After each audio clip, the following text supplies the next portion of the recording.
cho mình diêu như vậy cần hay rồi xuất cháu mình về xóa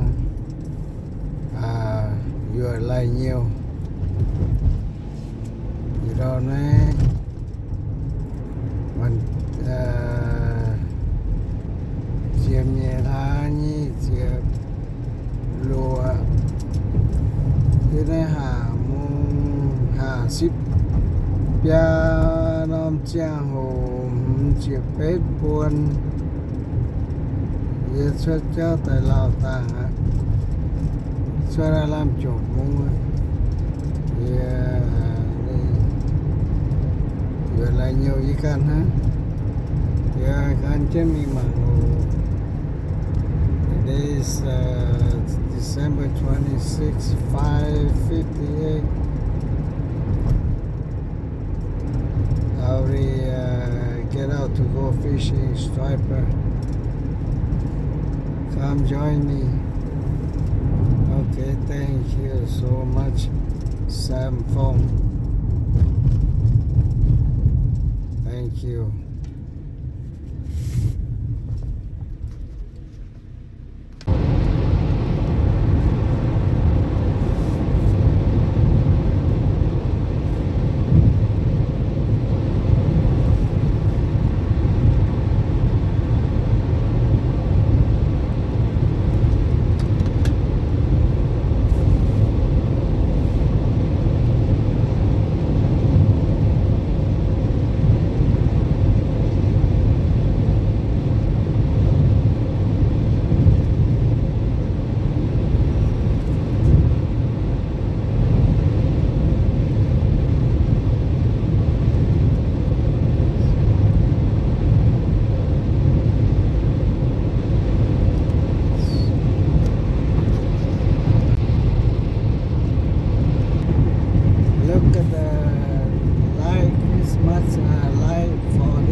I get here now, so I have one truck right here, one car right here. So check out, okay, như thằng này tạm bơ can chứ tạm mang ô lên xin ô. Như thằng này tại lo again here. Already put the pole in there. Cho tiêu quen chứ này, hết chứ này. Bằng cái bật tùng. Chứ chứ bằng cả. Thì hôm nay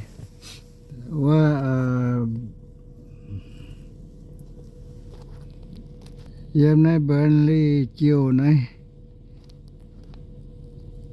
và nó chia tay em cho nó là tập buổi cho nó tiêu em bụng tập buổi này dòm đi bụng cho y tiêu tiêu ca nè right here I get one right now, a small one, maybe 12 inches. Yeah, I just got one right now. Thank you. Thank you, you're watching. Sunshine, nice. Bạn hỏi suốt tới rồi cơ. Dẻo mày tí tiên hay gì mày dẻo thôi. Rồi cơ. Mà cá mía nhiều ăn men gì rồi gì. Cái đó làm biệt sang hàng hình như là sang gì á rồi gì á hình như là rồi gì á ta đã quên chuẩn lọ chứ mi nhiễm gì rồi gì hình như là sang rồi á biệt sang hàng thiếu sang hiếu hiện sang ý tiếp sang mình tiếp sang hiếu tiếp sang nhẹ nhung nhung yếm chiếu Giêsu thiên hùng tài lại trình mà cái này luôn giang có rồi có bà biểu演活动tăng làm tôi được tao phải nha liệu ta như ta hoạt động tí tiền hay giảm hoạt động hô giảm hoạt nhận hô này mi tôi nhiều nhà rồi có giáo ya mai mà tí tiền phải nha ôm ya tông nha bà biểu演hoạt nhận mi tôi ha từ Norway hay nhung vậy tại biểu tại pin đô như tôm như em bé tôi hết thể nói em bé sự quen gì chiều đĩa mi mà cả ta giờ sự xây mà cả nó cái ta mà ôi nói này chiệp như là như chiệp lụa như này làm chỉ yên mong chỉ yên năm chiều hồ lại chinh ruộng lâu chỉ nhẹ mong chia lắm chỉ nhẹ mong lắm khương ạ ruộng ạ rồi ta có ta tôi to ruộng tôi tay bùng quảng và tôi to ruộng lại chỉ thôi thì nó chịu cầu trên phố sĩ linh yên cháu nếu chia ruộng phải ổn nha lại chỉ mà buộc ăn với tay mà ồ lại chính xâm nôm kêu gì nhé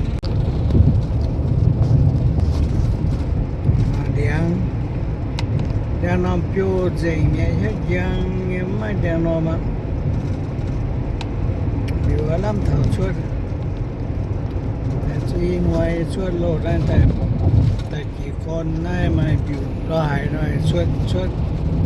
nộp xiang như là suốt xiang chứ miệng lại chỉ thì nôm chiều cầu mà xuân chiều con đuôi YouTube lại chỉ tu tao ta ní tu tao ta nó phải nha ní ta còn lô tiêu cho tao lò mà cái rồi có mà cái này là từ đồ tăng với lò đồ tao mà cái đồ hải cái rồi có một cái này 哎呀呀，接钱的懂，搞。bây giờ sẽ có cái sẽ yeah not enough inches maybe 17 that's all yeah but very strong to buy the hook very strong I think maybe 17 inch yeah like a 17 okay thank you you come check out okay thank you lại xin mời bố mạng ô thiếu sẽ phú God bless you thank you Sam phone okay này anh tu tao ta này anh tu tao ta nó phải nha này ta còn lô tiền cho tao lò mà cái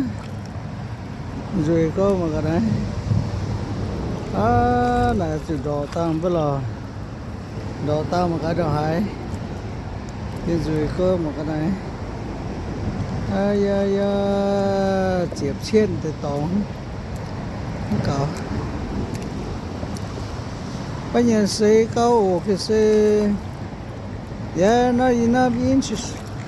maybe 17 that's all yeah but very strong to buy the hook very strong I think maybe 17 inch yeah like a 17 okay thank you you come check out okay thank you lại xin mời bố mạng ô thiếu sẽ phú God bless you thank you Sam phone okay này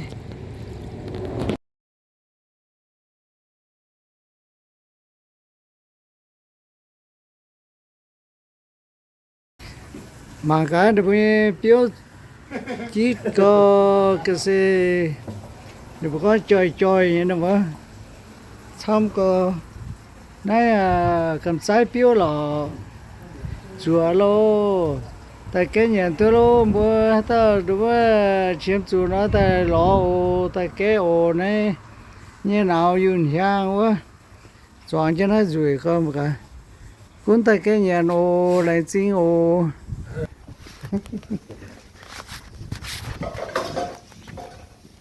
đây tại sao dẻo lô tại mang tại sao dẻo bìa tôm tà lạt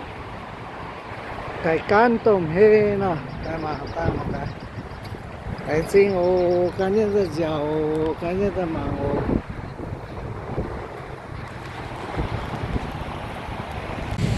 mà cá nhân xăm tiền lô chơi xì lô thì xăm có cái gì